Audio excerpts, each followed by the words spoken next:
Hello guys, how's it going? My name is Dalaran. We only have a few more layers of Torghast to do. I need to do layer 7 and layer 8. I did a couple other layers, but they felt like we never really got a theme for the rogue. We did them quite easily, but we never really had like a cool playstyle setup for it that I kind of like to make for these videos. So I decided that this time we're just going to keep running in and out of Torghast until we get the right power.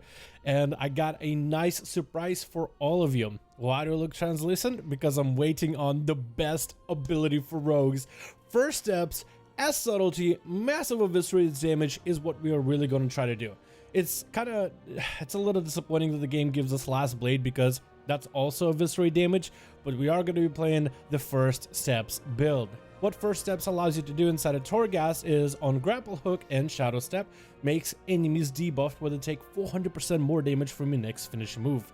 We are playing the best spec with the finisher damage, which is subtlety. For subtlety, we have mastery that increases the damage we do for all abilities. I also decided to pull up a build of Torghast that's recommended on a couple different guide websites, which is Pre-Med, Shadow Focus, Deep Strat, Soothe in Darkness, Shot in the Dark, Envelop in Shadows, and Master of Shadow. All these look like decent talents, and I just felt like, you know what, let me just try what all the other subtlety rogues are playing when it comes to Torghast, just to see how it plays. We are going to be starting Torghast inside of the Torment that reads Mordegar Echoes, enemies on this floor deal extra magic damage. We are going to be a little bit afraid of enemies and how much magic damage they do to us, but when we can execute them like this, I think we'll be okay. Oh my god. Oh, this is gonna be fun. Oh, that's a big Eviscerate. I like this already. I like this a lot. Just gotta make sure that we get ourselves... Oh, we can even go for a big AoE finishes too, huh? With black powder. Although, I feel like that's kind of lacking of value in comparison to what else we can do with the Eviscerates. But this is what I've been waiting for a while. I've been really just trying to let Torghast give me some of these fun builds that rogues can play. And trying to show it to you guys. And letting RNG kind of take control of things. Even though I'm someone who plays a lot of Outlaw, so I'm no stranger to RNG, I feel like waiting for it is just not worth my time, and it's just much better to find the build by, well, continuously walking into Torghast and then leaving. I guess that is the best move. Big Eviscerate, decent Eviscerate. Hold on, we got another one here, and another Eviscerate, and never mind, didn't even have to do it. We pick up a couple of different smaller powers, and we are going to go for crit damage since we are playing 100% crit Lego. This might actually be a really cool build. Again, I've really been trying to get some crazy, wacky, awesome builds on Torghast just to show you guys some of the fun, because I've actually been talking to some of you guys, and quite a lot of you don't really like Torghast that much, which I am surprised because I've been enjoying this tremendously. The basic Torghast is pretty good. But the twisting corridors is where the fun begins. This is where you can get some crazy amount of anima powers and really come up with an awesome, wacky build. And I just feel like I need to show you guys some of the fun that you can have in Torghast. This is something that I've loved back in the alpha and the beta of the game, and this is something I actually been waiting for quite a bit of while. Now, wait until they add a way to level through Torghast. And that's something you could do back in the alpha and beta. Once they add this, I'm gonna have a whole heap a lot of fun with my ults and another way for me to play my characters all together. Alright, we got the big guy here. Let's see how well we do in terms of damage for him. Oh, messing up my openers and setups. I'm trying to press Shadow Step while I'm mid-rotation, so I'm just kind of messing up my globals completely. Should not be doing that at all. Oh, no, no, no. And the first door boss power we get is nothing good. You are able to see enemies carrying anima. Again, we are trying to collect as much phantasma as possible, so we'll be probably killing every single enemy. We don't need to skip anything. Movement speed, I guess, can be good if you're just trying to go from floor to floor. We are going to take a defensive power just because it's some kind of value. Every time I do this, I literally get the meme of nothing personal, kid.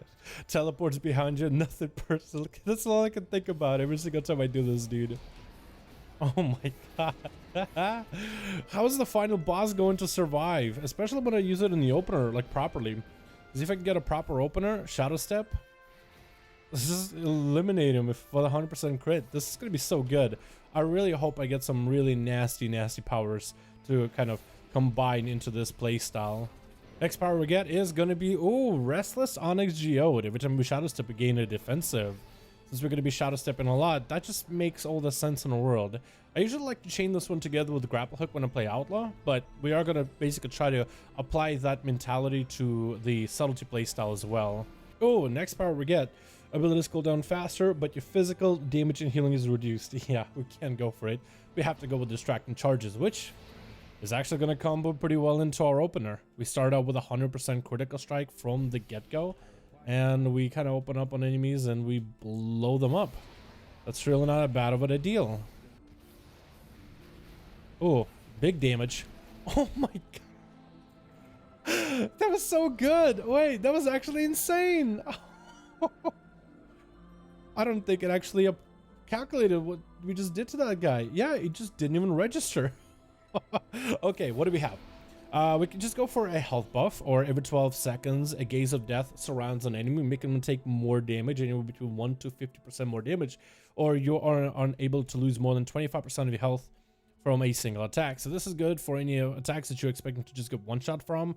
I think Gaze of Death is the go-to. If we are going to be going for like this big bursty playstyle with the opener, especially if you have this apply on the boss with a 100% crit setup, 50% damage plus 400 for the finisher from Shadow Step, just overlap as many modifiers of damage together just to see what kind of crazy hilarity we can come up with.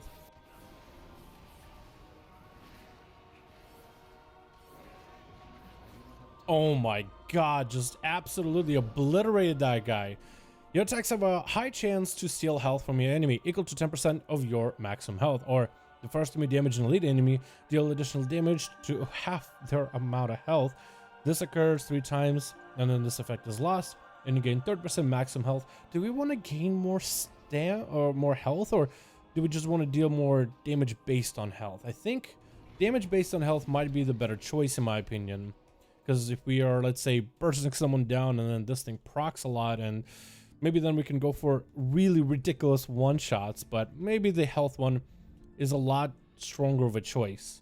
Or you either got to decide, okay, I have a lot of health, I might as well go for the steal of health because then it's going to be a big number. Or if you don't have big health, you should go for the extra vitality. Either way, I think there's multiple ways of slicing that one. We're just going to make the choice and live with it. Next powers we get are going to be either gain Weapon Master Talent, your Curious Miasma with a heal every time we tag an enemy, or Mask of Withering. I feel like I have to go for the mask for the biggest, cheesiest burst possible, and I might need to start investing into a Vanish when I go for the burst, because with so many different abilities for me to set up now, I got a Shadow Strike, teleport past the enemy, then I should probably Vanish for 100% crit, and really gain quite a lot of value. Let me look through the vendor first though and see what we get. From our free anima power, we get either more crit chance or gain more haste based on flagellation. I think we're gonna go crit chance. Unceasing might allow us one more. No, actually we are. Wait, oh, no mind. I thought that maybe I could get 2 unceasings. So that's not enough to get a plundered anima, and maybe we'll pick up a leather apron just as a defensive bonus for future. You never really know if you'll ever need that kind of a defensive bonus, but if we ever do, we'll be golden. This guy doesn't have a lot of health. What's the gimmick with this guy? Really? Only half a mil? Magic damage done, devours Oblaron armor, and I'm gonna guess Oblaron armor is Oblaron venom or Oblaron endurance. Teleport past him.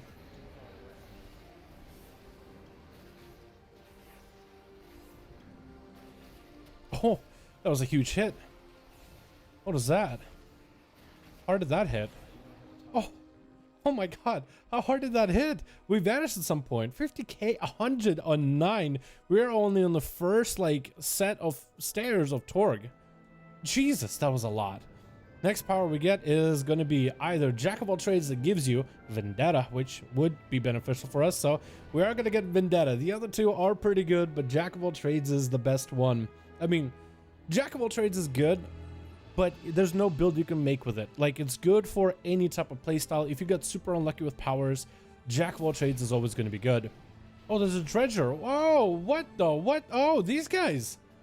Dredgers are new. Silent footpads. Entrance stealth heals you 50% of maximum health and gives you 10% more damage when you come out of stealth. If you can use a thing on Dredgers inside of Twisting Corridors, what is it? One of those orbs that you can use to convert enemies into an anima, then you can actually gain quite a lot of stuff. you can gain a portal, or has a chance to gain a portal to go into this big old room with a bunch of powers inside. We might actually have to pick one of those up just in case we see a dredger again. Next, we have another vendor room, and as I said earlier, I am going to pick up one ravenous anima cell. And I kind of want to put it somewhere in my bags where I'll be able to see it easily in case we end up seeing one of those dredgers. We want to snag them immediately. Let's see what the free quote-unquote power gives us. We got lithium weights. This one's actually really good. Your strength, agility, stamina, and intellect are increased by 30%, but you're no longer able to jump. For someone who jumps side to side, this might not be the best power for you. However, 30% more agility just gonna make us so much more beefier out in here.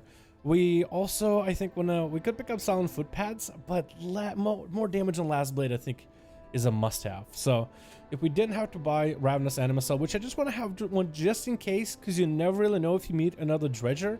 I really want to see if they give us a portal. That would be really cool to put in a video. But even if we don't get it, we'll probably find some kind of use for it. Just having one just in case, I think will be okay. The rest of this, though, we are gonna have to try to find a way to get through efficiently, because we are starting to deal very little damage. I mean, the AoE on adds that don't really live long, yeah, we were okay on that. As for enemies that are living quite a bit, they are starting to scale a little bit more in health at layer 7. So we are I don't want to say struggling to slay enemies, but we are not nuking them as quickly as we used to. So we got to play a little bit of aggressive catch-up here if we want to maintain our pace. Next power we get is Oblarum Venom times 2, which I think I am going to pick up. We are at almost 50% crit. If we can get to 50%, 100% crit and drop the Lego, I've actually just literally let go of the legendary just because we won't need it and just wear the strongest gear we have outside of that. Second mini boss, and we got ourselves another vendor. The free power is gonna end up being mastery or dodge. We're gonna go with more mastery. That's more damage for our big eviscerates. More eviscerate damage immediately.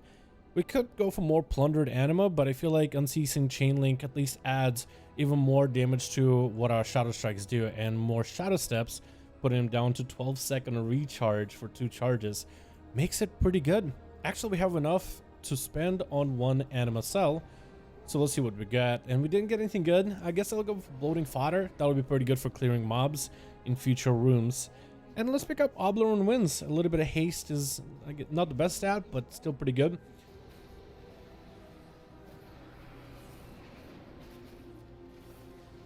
Maybe one more. Big Eviscerate?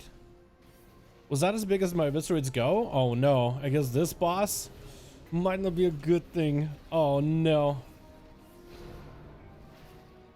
And we'll stun him just to get the immunity off. Okay, well that was actually not as big as I thought it was going to be. We did hit him for 226k crit. I honestly was hoping it would just, majority of his health just would be evaporated as soon as we strike the boss, but I guess not. With the next power being Muffled Metronome for 10% more damage, or Enchanted Thieves Tools. I don't see anyone recommended this ever. I don't know if it actually does anything, so let's go with a safe choice, Muffled Metronome, for those cheap shots or whatever CC we can go for. Or maybe if we can like sap an enemy or blind an enemy. Ooh, actually we will be able to cheese bosses thanks to Fractured Forces. And it looks like we're actually going to continue stacking Fracturing Forces since we got the same layout going forward. So we will 100% be able to cheese bosses with 10% freebie damage.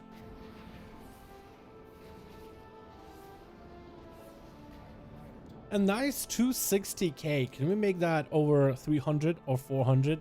That's, I think, what my goal is right now, is to hopefully get lucky with some of our draws with abilities and make that number go way beyond 200,000. Like some really massive solid number. I'm aiming 300,000, but if we can get 400,000, that'll be the dream. That would honestly be the dream.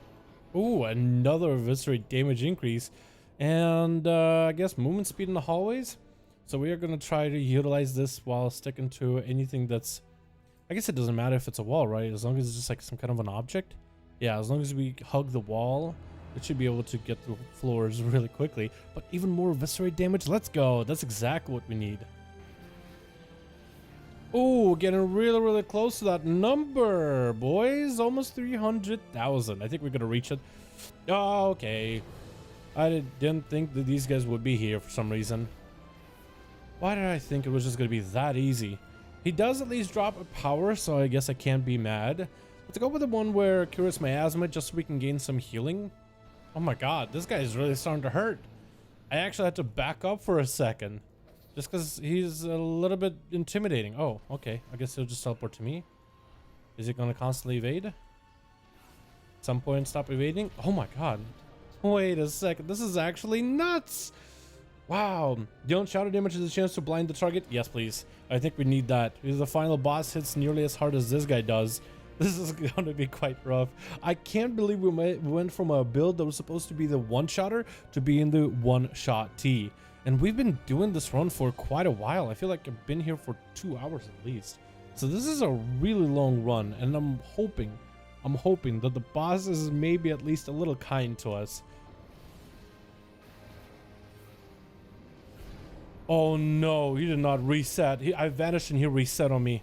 Of course it would happen. Of course that would happen. Sometimes mobs don't reset and other times they do. That was super unfortunate. I feel like maybe I should just jump off and redo. No. We'll keep going. We'll keep going. That was just so bad though. Oh, he hits hard too. Oh, he hits really hard. Oh, he hits extremely hard. I guess the only thing that we can really stop him with is every time we dodge. Okay. Wow. Are we actually gonna fail this one? Oh, Deafening Howl just nuked me. Wait, if I get back up, does he stay? No, he resets. Oh, no. We're actually so close, and Deafening Howl at the end just destroyed me. Okay, I have to have a kick or a Cloak of Shadows or summon for that one. Wow, that was so clutch. That was actually so close. I think I could totally do it. But this is going to be tough. I actually take so much damage from this guy. I did not play into anything defensive-wise in this Torghast run, so I'm having to use heal to hopefully gain an evasion or a Cloak of Shadows or really any kind of defensive. Deafening Howl, we have nothing for it. Oh no. Okay, we lived. We lived. Okay, we're all right. We're okay. We're okay. We're okay.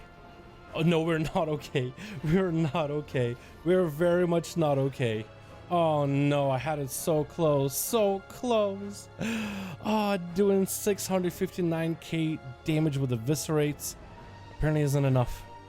Okay, we probably have one more go because otherwise we're gonna have the big man come out. We have no more deaths remaining. This is gonna be actually a super clutch run and I have to play this super carefully. We're waiting for every single defensive, every single thing that we can use, everything.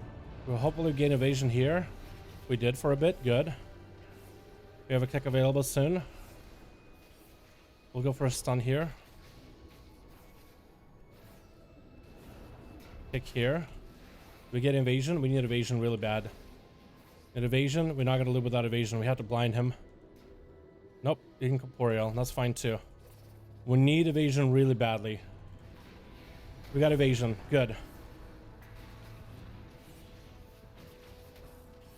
Pick them here, but we won't have anything for the shout. This is really not bad, unless we cheap shot. Cheap shot it. Do you have anything for this? Cheap shot again. Okay, we live. Evasion. Okay, we just built up the dots. Built up dots while evasion is up. We have a kick. Oh god, this is stressful. This is stressful. We could cheap shot that. No, we can't. We have a kick for the next one though. Kick for this. Oh, please live, please live, please live. Please live. Oh, we have evasion for a second here. Do we have another evasion? Nope, it's okay. We live this. Okay, we have nothing. We have absolutely nothing. We just gotta live somehow. Gonna find a way to live. Okay, incorporeal. We have cloak. Chip shot. Enough damage? Oh, that was so tough. That was so tough. Why was that so rough? Wow, that was an adrenaline rush. That was crazy. Why am I tiny looking, by the way? Does he put a debuff on you? Devour Soul. Maximum health reduced. Damage.